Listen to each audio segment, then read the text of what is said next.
اور عشاء کی نماز ادا کرنے کے بعد آرام کرنے کے لیے اپنی چرپائی پر لیٹ گیا۔ حد سے زیادہ گرمی کا مقابلہ کرنے کے لیے میں نے کوارٹر کے صحن میں چرپائی لگا لی تھی۔ میں کیا، وہ چرپائی سر شام ایک کانسٹیبل بچھا گیا تھا۔ میں نے اس کی ڈیوٹی لگا رکھی تھی کہ دن ڈھلتے ہی وہ کوارٹر کے صحن میں پہلے ٹھنڈے پانی کا چھڑکاؤ کریں، اس کے بعد میرے سونے کے لیے بستر لگاتے۔ یہ چھڑکاؤ موسم کی شدت اور ستم ظریفی کو کم کرنے کے لیے کافی سود مند ثابت ہوتا تھا۔ تاروں بھرے آسمان پر نگاہ جمائے میں مشتاق مرڈر کیس کے بارے میں ہی سوچ رہا تھا۔ اگرچہ قتل کی اس لرزہ خیز واردات کو لے کر اشتیاق کے حوالے سے میری سوچ شک آلود نہیں تھی، لیکن بابا کھارا نے اس کیس کے جس زاویے کی جانب میری توجہ مبذول کرائی تھی، میں اسے یکسر نظر انداز نہیں کر سکتا تھا۔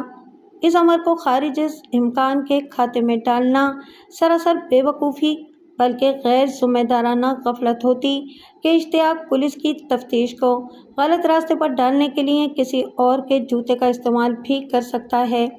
اسی امکان کو ذہن میں گردش دینے کے دوران میں اس کیس کا ایک اور پہلو بھی میری سوچ میں اجاگر ہو گیا۔ یہ بھی تو ہو سکتا ہے کہ حوریہ عرف گوگی نے اپنے جیٹ کو راہ سے ہٹانے کے لیے کسی غیر کا استعمال کیا ہو تاکہ مشتاق کا پتہ صاف ہو جائے۔ اگرچہ اس کا زیادہ امکان نہیں تھا، لیکن وہی بات کہ پولیس کی تفتیش کی گاڑی شک کے ایندھن سے چلتی ہے۔ شک نہیں تو مزید تحقیق بھی نہیں۔ اگر سوال اٹھنا بند ہو جائیں تو جواب کی موت واقع ہو جاتی ہے۔ مطلب کارروائی ختم، دکان بند اور فائل داخل دفتر۔ 30 مئی کا دن کئی لحاظ سے سنسنی خیز، حیرت انگیز اور ہلچل مچا دینے والا تھا۔ بابا کھارا الصبح اپنے مشن پر روانہ ہو گیا تھا۔ دوپہر کے وقت اسپتال کی طرف سے اس سامان کی لیبارٹری رپورٹ بھی آ گئی جو حوالدار بہادر علی نے گزشتہ روز گندم کے کھیت میں سے برآمد کیا تھا، اور وہ رپورٹ میری توقع کے عین مطابق تھی۔ گندم کے کھیت سے ملنے والے خون آلود مردانہ لباس پر مقتول مشتاق ہی کا خون لگا ہوا تھا۔ علاوہ ازیں خنجر کے پھل پر پائے جانے والا خون بھی مقتول کے خون سے میچ کر گیا تھا، اور سب سے بڑی بات یہ کہ لاٹھی کی شام میں پھنسے ہوئے بال بھی مقتول ہی کے سر سے تعلق رکھتے تھے۔ اب اس امر میں کسی شک و شبہ کی گنجائش باقی نہیں رہی تھی کہ قاتل نے پہلے اس چوبی ڈانگ سے مقتول کے سر کے عقبی حصے پر ایک کاری ضرب لگائی، جس کے نتیجے میں وہ زمین پوش ہو کر بے ہوشی کی حالت میں چلا گیا تھا۔ اس ضرب کے نتیجے میں مقتول کے سر کے چند بال لاٹھی کے سرے پر چڑھی ہوئی دھاتی شام میں پھنس گئے تھے۔ بعد ازاں قاتل نے مقتول کو گھسیٹ کر جھاڑیوں میں پہنچایا، پھر خنجر کی مدد سے بڑی بے دردی کے ساتھ اس کا پیٹ چاک کر ڈالا تھا۔ اس وحشیانہ کارروائی کے دوران میں قاتل کا لباس خون آلود ہو گیا تھا۔ وہ جائے واردات سے سیدھا گندم کے ایک نزدیکی کھیت میں پہنچا۔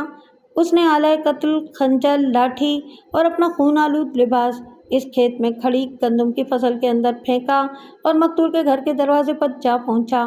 اس کے بعد چند ایسے سوالات پھن پھیلا کر کھڑے ہو جاتے تھے جن کے جوابات فی الحال میرے پاس نہیں تھے، جیسا کہ قاتل وقوع کی رات مقتول کے گھر کے اندر داخل ہو گیا تھا یا پھر کہیں آگے نکل گیا تھا۔ اگر وہ مقتول کے گھر میں نہیں گیا تھا تو بابا کھارا کو اس کا کھرا کہیں اور جاتا دکھائی کیوں نہیں دیا تھا؟ ایک اہم سوال یہ بھی تھا کہ کیا قاتل اپنے ساتھ ایک اضافی لباس بھی لے کر آیا تھا؟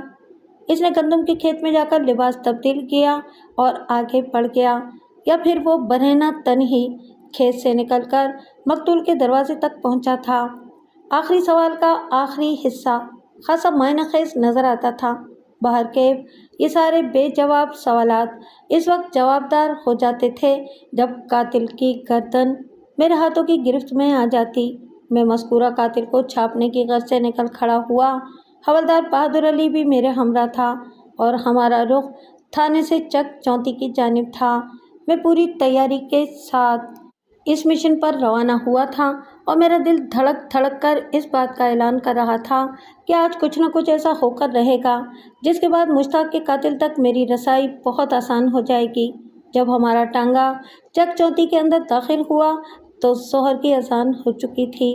آج مسجد میں بعد نماز ظہر مشتاق حسین کا سوئم تھا، لہذا عام دنوں کی بنسبت آج نمازیوں کی تعداد زیادہ ہونے کے قوی امکانات تھے۔ میں گندم کے کھیت سے ملنے والے خون آلود لباس کی شناخت پریڈ کی غرض سے وہاں آیا تھا۔ وہ مسجد ایک حال نما کچے کمرے اور کشادہ صحن پر مشتمل تھی۔ صحن کے مختلف حصوں میں سایہ دار قداوت درخت استادہ تھے، تاہم مذکورہ مسجد کی کوئی چار دیواری تھی اور نہ ہی کوئی داخلی دروازہ۔ یہ جس زمانے کا قصہ ہے، تب گاؤں دیہات کی اکثر مساجد ایسی ہی بے سر و سامان ہوا کرتی تھیں، مگر وہاں پر نماز کی ادائیگی کا لطف و سرور آج کی لگژری مساجد کی بنسبت کہیں زیادہ اور دیرپا ہوا کرتا تھا۔ میں نے کوچوان کو مسجد کے نزدیک ایک گھنے سایہ دار درخت کے نیچے ٹانگا روکنے کو کہا۔ اس نے فوراً میرے حکم کی تعمیل کر دی۔ اسی وقت میری نگاہ بابا کھارا پر پڑی۔ وہ تیز تیز قدموں سے چلتے ہوئے ہماری ہی جانب آ رہا تھا۔ اس کے چہرے پر مجھے دبا دبا جوش اور کھلی کھلی تشویش دکھائی دی۔ اس نے قریب آنے پر مجھے سلام کیا تو میں نے اس کے سلام کا جواب دینے کے بعد پوچھ لیا، خیریت تو ہے بابا کھارا؟ تم اس طرح بھاگتے ہوئے کیوں آ رہے ہو، جیسے تم نے کوئی بہت ہی ڈراؤنی شے دیکھ لی ہو؟ ایسی بات نہیں ہے ملک صاحب، وہ الجھن زدہ لہجے میں بولا، بس میرا دماغ تھوڑا پریشانی میں آ گیا ہے۔ آپ کو ٹانگے میں بیٹھے دیکھا تو میں ادھر چلا آیا۔ تم کس پریشانی کا ذکر کر رہے ہو؟ میں نے پوچھا۔ مجھے کھل کر بتاؤ، ہو سکتا ہے میرے پاس تمہاری پریشانی کا کوئی حل موجود ہو۔ میں کافی دیر سے مسجد کے آس پاس ہی موجود ہوں، وہ وضاحت کرتے ہوئے بولا۔ اذان کے ساتھ ہی مسجد میں گاؤں کے مردوں کی آمد شروع ہو گئی تھی۔ اس وقت 60 سے کچھ زیادہ ہی نمازی اندر موجود ہیں، لیکن وہ بندہ ابھی تک نہیں آیا، میں نے جس کے کھرے کا پیچھا پکڑ رکھا ہے، اور 2-4 منٹ میں جماعت کھڑی ہونے والی ہے۔ میں یہاں آنے والے ایک ایک شخص کے کھرے پر غور کر رہا ہوں۔ مجھے امید تھی کہ میرا مطلوبہ آدمی ضرور ختم سویم میں شامل ہوگا اور میں اسے دوسرے نمازیوں سے الگ پہچان لوں گا۔ اتنی جلدی نا امید نہیں ہوا کرتے بابا کھارا، میں نے معتدل انداز میں کہا۔ ہو سکتا ہے کہ وہ دیر سے آئے، یعنی نماز کے بعد۔ خیر، میں نے لمحاتی توقف کر کے گہری سانس لی اور پھر کہا، تم مجھے مقتول کے چھوٹے بھائی اشتیاق کے بارے میں بتاؤ، کیا وہ اس وقت مسجد کے اندر موجود ہے؟ جی ملک صاحب، وہ تو سب سے پہلے آیا بیٹھا ہے، اس نے اس بات میں جواب دیا۔ تو پھر کیا کہتے ہو؟ میں نے ٹٹولنے والی نظر سے اسے گھورا۔ کیا اب بھی تمہارا شک اسی پر ہے؟ حالت و واقعات تو اشتیاق پر میرے شک کی نفی کر رہے ہیں ملک صاحب، وہ صاف گوئی سے کام لیتے ہوئے بولا، لیکن یہ کیس ایک ایسے سنسنی خیز مرحلے میں داخل ہو چکا ہے کہ آنے والے چند گھنٹوں میں کچھ بھی ہو سکتا ہے جناب عالی۔ اس کی بات میں وزن تھا، اس حوالے سے میں بھی کچھ ایسا ہی محسوس کر رہا تھا۔ آئندہ 5 منٹ میں نے کھوجی بابا کو کھیت سے ملنے والی اشیاء کی رپورٹ کے بارے میں بتا دیا اور اپنی بات کے اختتام پر کہا، میں حوالدار کے ساتھ مسجد میں جا رہا ہوں۔ جیسے ہی نماز مکمل ہوگی، میں خون آلود لباس سب کو دکھا کر اس کے بارے میں پوچھ تاچھ کروں گا۔ اس دوران میں تم مسجد میں داخل ہونے والے دیگر افراد کے پاؤں کے نشانات پر گہری نگاہ رکھو گے۔ میں تمہاری اس بات سے اتفاق کرتا ہوں کہ آج کچھ نہ کچھ ہو کر رہے گا، اور وہ کچھ اس کیس کی الجھی ہوئی ڈور کو سلجھانے کا سبب بن جائے گا انشاءاللہ، اس نے پورے تیقن کے ساتھ کہا اور مسجد کی جانب بڑھ گیا۔ میں نے کوچوان کو ٹانگے ہی میں رکنے کو کہا اور حوالدار بہادر علی کے ساتھ نماز ظہر ادا کرنے کی خاطر خانہ خدا کی سمت قدم بڑھا دیے۔ مولوی صاحب نے جیسی نماز ختم کی، میں اٹھ کھڑا ہوا، پھر حاضرین مسجد کو مخاطب کرتے ہوئے بآواز بلند کہا، میں جانتا ہوں آج یہاں پر مقتول مشتاق کا سویم ہے۔ آپ سب پڑھائی وغیرہ میں لگ جائیں گے، جس کے بعد مرحوم کی مغفرت کے لیے دعا کی جائے گی، لیکن میرے پاس زیادہ وقت نہیں ہے۔ میں آپ لوگوں سے مشتاق کے قاتل کے حوالے سے ایک اہم سوال پوچھنے آیا ہوں۔ اگر مجھے تسلی بخش جواب مل گیا تو میں یہاں سے چلا جاؤں گا۔ ایک ادھیڑ منہ شخص نے مجھ سے پوچھا، ایسا کون سا خاص سوال ہے تھانے دار صاحب؟ ہم نے آلۂ قتل اور قاتل کا خون آلود لباس ڈھونڈ نکالا ہے، میں نے ٹھہرے ہوئے لہجے میں کہا، بس اسی لباس کی شناخت مجھے یہاں لے آئی ہے۔ بات کے اختتام پر میں نے حوالدار کو اشارہ کر دیا، کیونکہ مذکورہ لباس اسی کی کسٹڈی میں ایک سیلوفین بیگ کے اندر موجود تھا۔ بہادر علی فوراً اٹھ کر کھڑا ہو گیا اور مذکورہ بیگ کو کھولنے لگا۔ یہ لباس ایک خون آلود خنجر اور ایک مضبوط ڈانگ کے ساتھ ہمیں اس کھیت کے اندر سے ملا ہے جہاں ان دنوں طفیل نامی ایک کھیت مزدور گندم کی کٹائی کا کام کر رہا ہے۔ میں نے قاتل کے خون آلود لباس، خون آلود خنجر اور دھاتی شام والی مضبوط لاٹھی کا لیبارٹری ٹیسٹ کرا لیا ہے۔ اب فیصلہ آپ لوگوں نے کرنا ہے کہ یہ خون آلود لباس کس بندے کا ہے۔ اس دوران میں بہادر علی نے بیگ کے اندر سے خون آلود لباس کو نکال کر حاضرین مسجد کی نگاہوں کے سامنے کھول دیا تھا۔ وہاں موجود ہر شخص بغور اس لباس کو گھورتے ہوئے اسے پہچاننے کی کوشش کر رہا تھا اور میں ان کے چہروں کے تاثرات کا جائزہ لینے میں مصروف تھا۔ یہ لباس تو میرا ہے تھانے دار صاحب، ایک سرسراتی ہوئی وحشت بھری آواز نے میری سماعت تک رسائی حاصل کر لی۔ میں نے اس آواز کے ماخذ بلکہ مخرج کی جانب نگاہ دوڑائی۔ خون آلود لباس کو پہچاننے والا کوئی اور نہیں، مقتول کا چھوٹا بھائی اشتیاق حسین تھا۔ اس کے ساتھ ہی وہاں موجود افراد میں سے درجن بھر نے اس امر کی تصدیق کر دی کہ مذکورہ لباس انہوں نے اشتیاق کو پہنے ہوئے کئی بار دیکھا تھا۔ اشتیاق، میں نے قہر آلود نظر سے مقتول کے چھوٹے بھائی کو گھورتے ہوئے سپاٹ آواز میں استفسار کیا، کیا تمہیں یہ خوش فہمی تھی کہ میں قاتل کو تلاش نہیں کر پاؤں گا؟ میں نے بھائی مشتاق کا خون نہیں کیا تھانے دار صاحب، وہ لجاجت آمیز روحاں سے لہجے میں بولا۔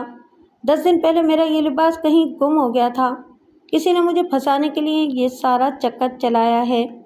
آپ میری بات کا یقین کریں جناب، میں بڑی سے بڑی قسم کھانے کو تیار ہوں کہ میں نے بھائی مشتاق کی جان نہیں لی۔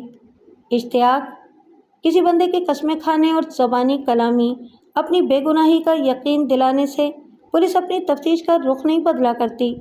میں نے اس کی آنکھوں میں دیکھتے ہوئے 2 ٹوک الفاظ میں کہا، میں تمہیں صرف آدھے گھنٹے کی مہلت دے رہا ہوں، تم مشتاق کے سوئم کے معاملات سے فارغ ہو کر باہر آ جاؤ، میں ٹانگے میں تمہارا انتظار کر رہا ہوں۔ سرکار، اب میری بات تو سنیں۔ خاموش، میں نے کچھ کہنے کے لیے منہ کھولا ہی تھا کہ میں نے اسے دبکا مارا۔ اس نے کچھ کہنے کے لیے منہ کھولا ہی تھا کہ میں نے اسے دبکا مارا۔ تمہیں اپنی صفائی میں جو کچھ بھی کہنا ہے تھانے میں میرے سامنے بیٹھ کر کہو گے۔ پھر میں نے حوالدار کی طرف دیکھتے ہوئے ان الفاظ میں اضافہ کر دیا، بہادر علی، اشتیاق پر گہری نظر رکھو اور جیسے ہی تیجے کے ختم کی دعا ہو اسے پکڑ کر میرے پاس لے آنا۔ حوالدار نے اس بات میں گردن ہلا دی اور میں صحن سے گزرنے کے بعد مسجد سے باہر آ گیا۔ باہر سب سے پہلے میرا سامنا بابا کھارا سے ہوا۔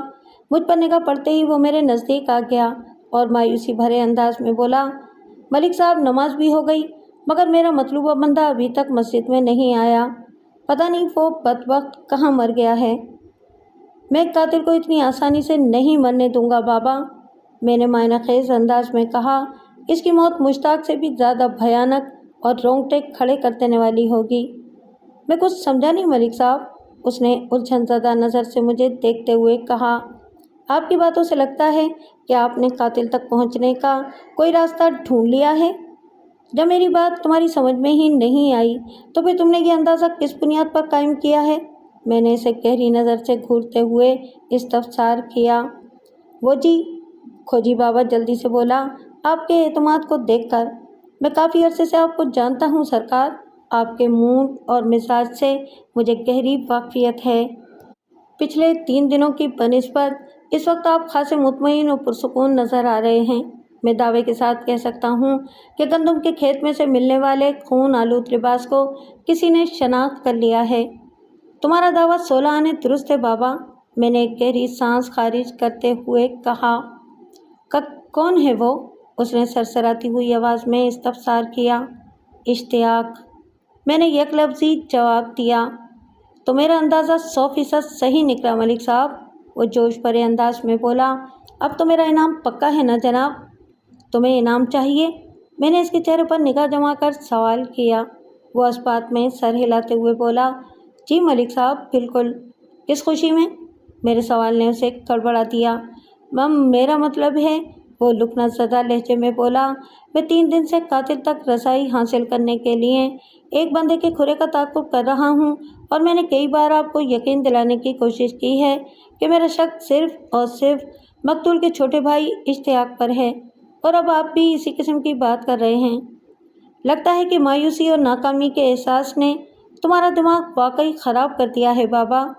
اس کی بات مکمل ہونے پر میں نے ٹھہرے ہوئے لہجے میں کہا، میں نے ابھی تمہیں صرف یہ بتایا ہے کہ گندم کے کھیت سے ملنے والا وہ خون آلود لباس اشتیاق کا ہے۔ اس سے یہ ثابت نہیں ہو جاتا کہ مشتاق کا قتل اسی نے کیا ہے۔ اشتیاق کا کہنا ہے کہ وہ لباس 10 دن پہلے چوری ہو گیا تھا۔ جس طرح تمہاری پیش کردہ تھیوری کے مطابق اشتیاق نے کسی اور شخص کے جوتے پہن کر جائے وقوع سے گندم کے کھیت اور اس کھیت سے مقتول کے گھر تک کا سفر کیا تھا تاکہ پولیس کی تفتیش کو غلط رخ پر ڈالا جا سکے۔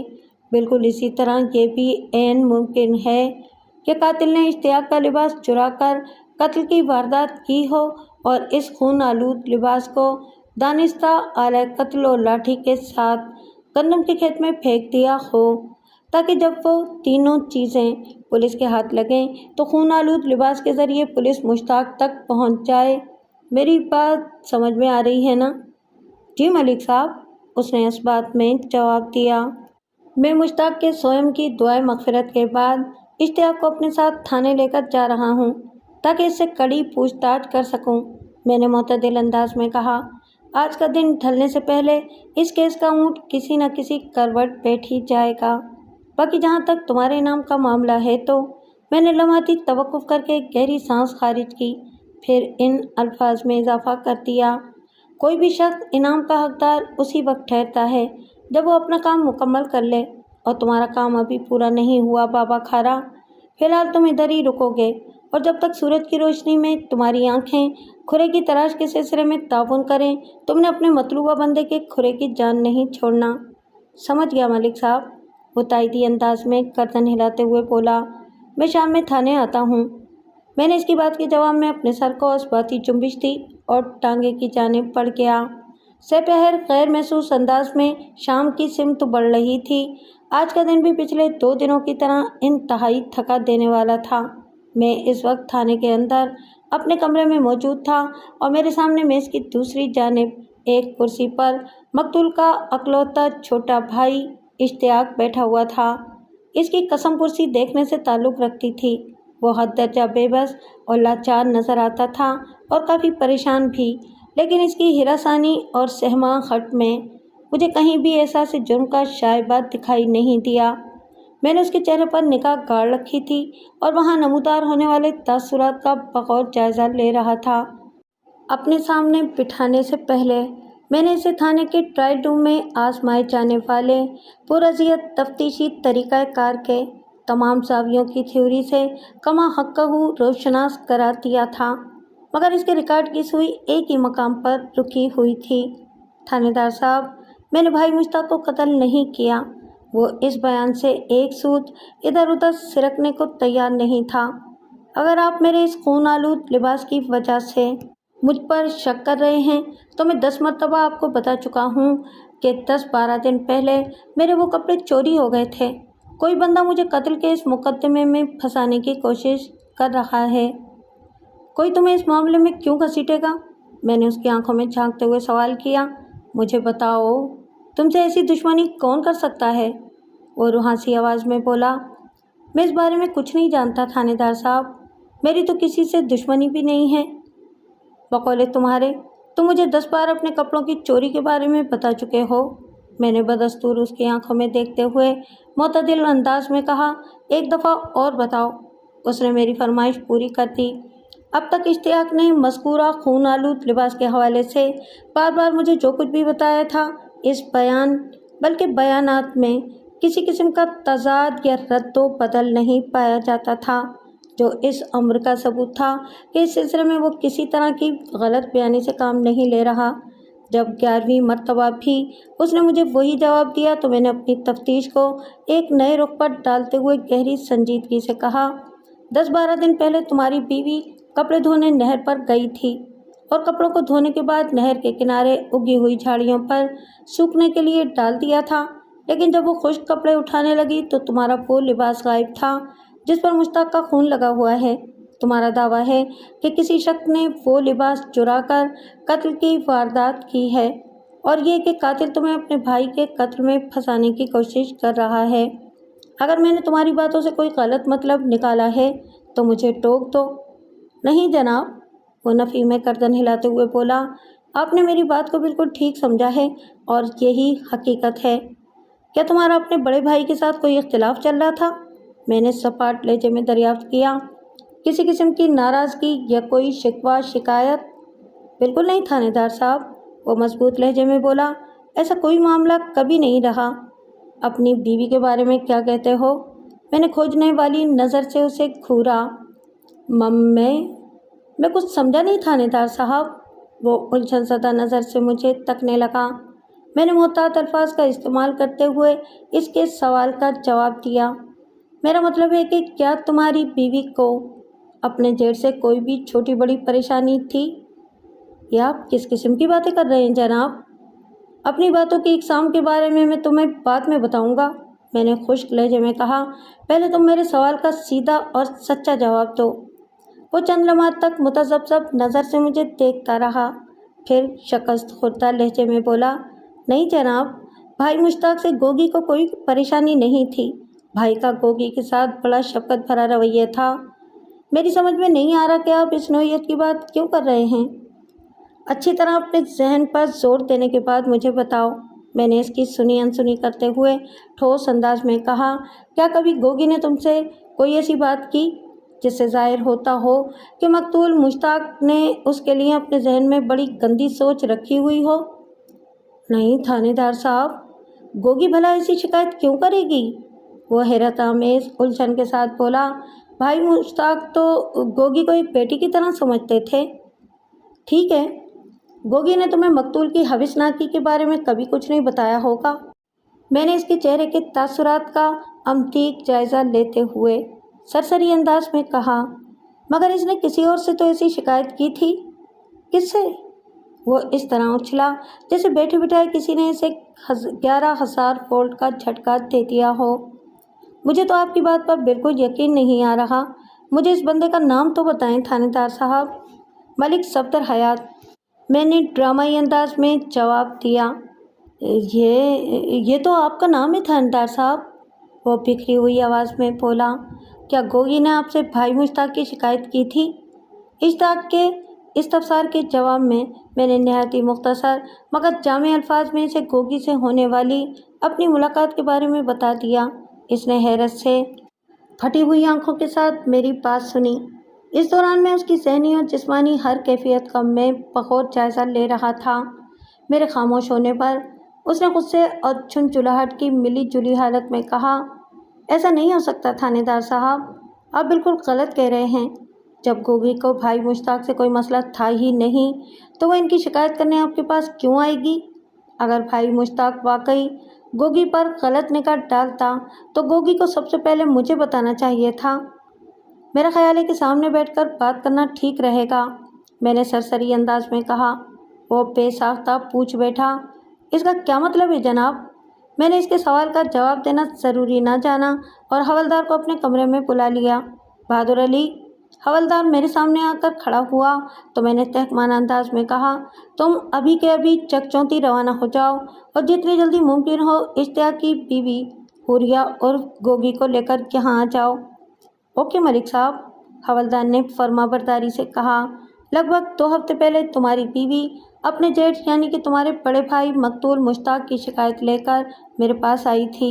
حوالدار کے جانے کے بعد میں نے اشتیاق کی جانب متوجہ ہوتے ہوئے رسانیت بھرے لہجے میں کہا، میں نے اس کی کہانی سنی اور پوچھا کہ اس نے اپنے جیٹ کی گھٹیا حرکتوں کے بارے میں تمہیں کیوں نہیں بتایا؟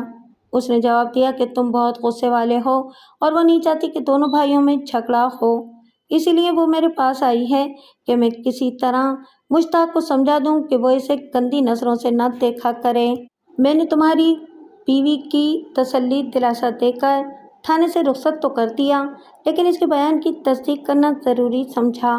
میں نے اپنے ذرائع استعمال کر کے دائی بشیرہ اور حکیم دوست محمد سے پوچھ تاچھ کرائی تو پتہ چلا کہ مقتول کے جامن کے پیڑ سے گر کر زندگی بھر کے لیے ناکارہ ہو جانے والی کہانی تو درست ہے، مگر تمہارے بھائی کے ناپاک کردار کے بارے میں ایک بھی گواہی نہیں ملی۔ ہر کوئی مقتول مشتاق کو ایک نیک اور شریف انسان سمجھتا ہے۔ اس تحقیق اور تفتیش سے میں نے یہی نتیجہ اخذ کیا کہ گوگی کو اپنے جیٹ کے حوالے سے کوئی شدید قسم کی غلط فہمی ہو گئی ہے۔ وہ دوبارہ میرے پاس آئے گی تو میں اسے سمجھا دوں گا کہ وہ اپنے جیٹ کے کردار کو شک کی نگاہ سے نہ دیکھے۔ میں نے سانس ہموار کرنے کی غرض سے لمحاتی توقف کیا اور پھر اپنی بات مکمل کرتے ہوئے ان الفاظ میں اضافہ کر دیا، پھر وہ پلٹ کر دوبارہ میرے پاس نہیں آئی اور تمہارے بھائی کی لرزہ خیز موت کی خبر آ گئی۔ اتنا سب کچھ ہو گیا اور مجھے کچھ پتہ ہی نہیں؟ اشتیاق کی آنکھیں ٹپٹپائیں۔ تھانے دار صاحب، مجھے تو بالکل یقین نہیں آ رہا۔ تمہیں یقین دلانے کے لیے ہی تو میں نے گوگی کو یہاں بلایا ہے، میں نے معتدل انداز میں کہا، اور اس بات کا بھی پتہ چلانا ہے کہ تمہارے بڑے بھائی کو کس نے اور کیوں قتل کیا ہے، لیکن میرے نرم رویے سے تم اس خوش فہمی میں مبتلا نہیں ہو جانا کہ تم پر سے میرا شک بالکل ہی ہٹ گیا ہے۔ وہ آنسوؤں سے بھری ہوئی آنکھوں سے مجھے تکنے لگا۔ ہمارے درمیان سوال و جواب کا سلسلہ جاری ہی تھا کہ کھوجی بابا کھارا چکچونتی سے واپس آ گیا۔ میں نے فوراً اسے اپنے کمرے میں بلا لیا۔ اس نے انکشاف انگیز لہجے میں بتایا، ملک صاحب، میں نے اس بندے کو ڈھونڈ لیا ہے۔ میں سیدھا ہو کر بیٹھ گیا اور پوچھا، تم اسی بندے کا ذکر کر رہے ہو نا جس کے پراسرار کھرے نے تمہاری مت مار رکھی ہے؟ جی جی وہی، وہ جلدی سے بولا۔ کون ہے وہ؟ میں نے پوچھا۔ اس بندے کا نام سعید عرف سعیدو نائی ہے ملک صاحب، بابا کھارا نے جواب دیا۔ وہ قادر علی نائی کا اکلوتا بیٹا ہے، دونوں باپ بیٹا مل کر گاؤں میں حجام کی دکان چلاتے ہیں۔ میرے استفسار پر کھوجی نے مزید بتایا کہ جب میں اشتیاق کو لے کر چکچونتی سے روانہ ہو گیا تو اس نے ایک بار پھر مقتول کے گھر کا رخ کیا، کیونکہ مسجد کے آس پاس وقت برباد کرنا ٹھیک نہیں تھا۔ اس کا مطلوبہ بندہ تو مقتول کے سوئم میں شرکت کرنے وہاں آیا ہی نہیں تھا۔ بہرکیف جب وہ مقتول کے گھر کے سامنے پہنچا تو اس نے گھر کے اندر سے ایک دراز قامت نوجوان کو نکلتے دیکھا۔ بابا کھارا نے تھوڑا فاصلہ رکھ کر اس بندے کا تعاقب شروع کر دیا، یعنی وہ مرد مذکور کے کھرے کو جانچتے ہوئے آگے بڑھنے لگا، اور یہ دیکھ کر اس کی خوشی کی کوئی انتہا نہ رہی کہ بالآخر وہ اس بندے کو تلاش کرنے میں کامیاب ہو گیا تھا جس کے کھرے نے اسے 3 دن سے خواری میں ڈال رکھا تھا۔ بہرحال بابا کھارا سعیدو نائی کے بارے میں جانکاری حاصل کرنے کے بعد واپس آ گیا تھا۔ جس وقت مسجد میں مشتاق کے سوئم کا ختم چل رہا تھا، سعیدو نائی گھر کے اندر اشتیاق کی بیوی کے پاس موجود تھا۔ اپنی بات کے اختتام پر کھوجی نے کہا، مجھے یہ بندہ بالکل ٹھیک نہیں لگتا ملک صاحب۔ اس تھانے میں بگڑے تگڑے لوگوں کو ٹھیک کرنے کا تسلی بخش کام کیا جاتا ہے بابا کھارا، میں نے سنسناتے ہوئے لہجے میں کہا۔ اگر سعیدو نائی تمہیں ٹھیک نہیں لگتا تو میں اسے ٹھیک ٹھاک اور ٹھوک کر دوں گا۔ میں نے بہادر علی کو چکچونتی بھیجا ہوا ہے اشتیاق کی بیوی گوگی کو لانے کے لیے۔ تم ایک سپاہی کو اپنے ساتھ لے کر فوراً روانہ ہو جاؤ۔ حوالدار کو اپنی تحقیق سے آگاہ کرو اور گوگی کے ساتھ ہی سعیدو نائی کو بھی پکڑ کر میرے پاس لے آؤ، ذرا پتہ تو چلے۔ میں نے ڈرامائی انداز میں توقف کیا، پھر اشتیاق کے چہرے پر نگاہ جما کر ان الفاظ میں اضافہ کر دیا، ذرا پتہ تو چلے کہ مشتاق کو موت کے گھاٹ اتارنے کے بعد خون آلود لباس، خون آلود خنجر اور شام چڑھی لاٹھی کو گندم کے کھیت میں چھپانے والا سعیدو نائی اشتیاق کی عدم موجودگی میں تیجے کے ختم کو چھوڑ کر اس کے گھر میں گوگی کے ساتھ کیا کرتا پھر رہا تھا۔ اشتیاق میرے معائنہ خیز اور خطرناک تیور دیکھ کر چونک اٹھا اور حیرت بھری نظر سے مجھے دیکھتا چلا گیا۔ جب کوئی گناہ گار پولیس کے ہاتھ لگ جاتا ہے تو اس کی زبان کھلوانا زیادہ مشکل ثابت نہیں ہوتا۔ میں نے سعیدو نائی اور گوگی کے منہ سے سچ اگلوانے کے لیے مار پیٹ کا راستہ اختیار کرنے کے بجائے ایک خوبصورت چال چلی۔ سب سے پہلے میں نے اشتیاق کو ایک ایسی جگہ چھپا دیا جہاں سے گوگی اسے دیکھ نہ سکے، مگر گوگی کی آواز مسلسل اشتیاق کی سماعت تک پہنچتی رہے۔ ہاں بھائی گوگی، میں نے تمہارے گھر والے سے کڑی پوچھ تاچھ کی ہے، مگر وہ تو ایک ہی بات پر اڑا ہوا ہے کہ مشتاق میں کوئی خرابی نہیں تھی۔ گوگی بکواس کرتی ہے کہ وہ اسے بری نظر سے دیکھتا تھا، میں نے اس کی آنکھوں میں دیکھتے ہوئے سادہ سے لہجے میں کہا۔ بڑے بھائی کے قتل کے الزام میں اسے لازمی پھانسی یا پھر عمر قید ہو جائے گی۔ اب تم مجھے سچ سچ بتا دو کہ تم نے اس پاگل انسان کو ایسا کیا کہہ دیا تھا کہ اس نے تمہارے جیٹ کو قتل کر ڈالا؟ وہی جو میں نے 15 دن پہلے آپ سے کہا تھا، وہ مکاری سے بولی۔ لیکن آپ نے میرے لیے کچھ نہیں کیا، مجبوراً میں نے مشتاق کے کرتوتوں کے بارے میں اشتیاق کو سب کچھ بتا دیا۔ وہ میری بات سنتے ہی آگ بگولا ہو گیا۔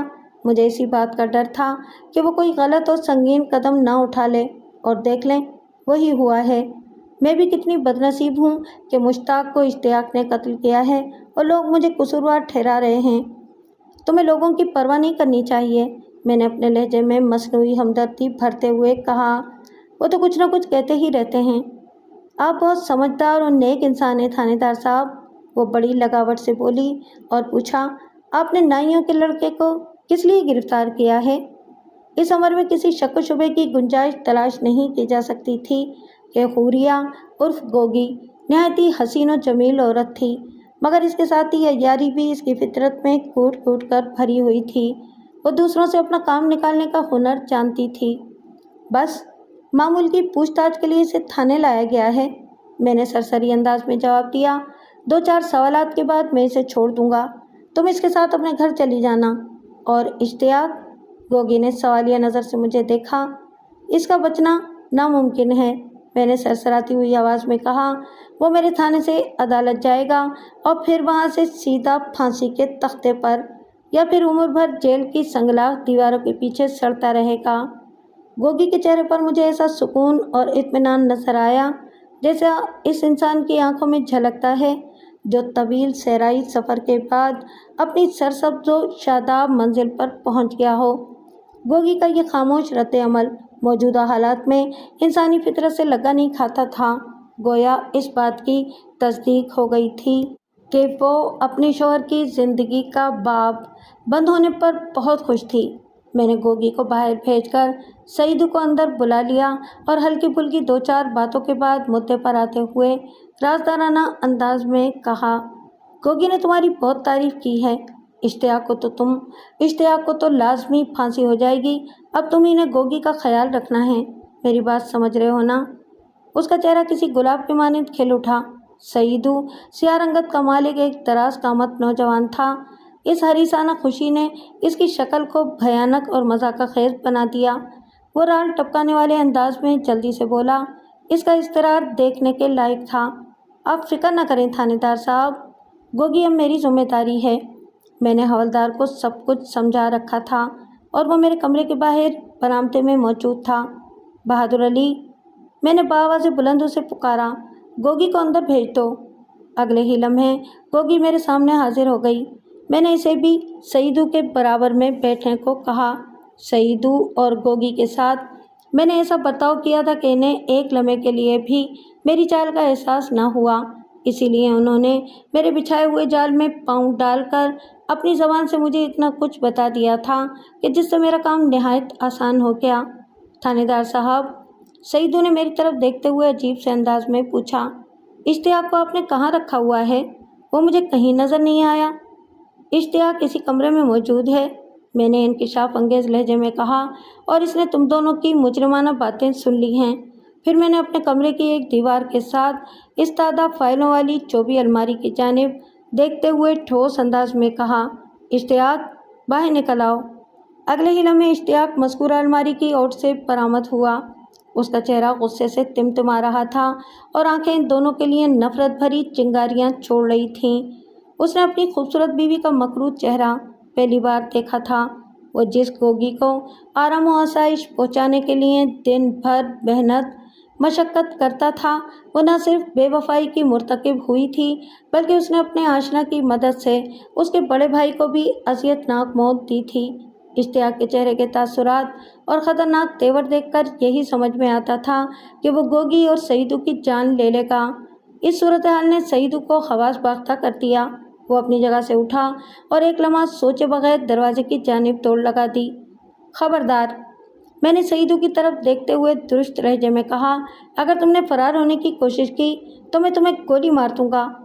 اسے شوٹ کرنے کا میرا کوئی ارادہ نہیں تھا، کیونکہ مجھے تو اسے عدالت سے قرار واقعی سزا دلوانا تھی اور اس کی شریک جرم گوگی کو بھی اس کے کیے کا صلہ ملنا تھا، اگرچہ یہ صلہ کسی اجر یا انعام والا نہیں تھا، کیونکہ اس نے جو گل کھلایا تھا وہ بدترین سزا کا متقاضی تھا۔ میری آواز کی بلندی نے حوالدار بہادر علی کو متحرک کر دیا تھا۔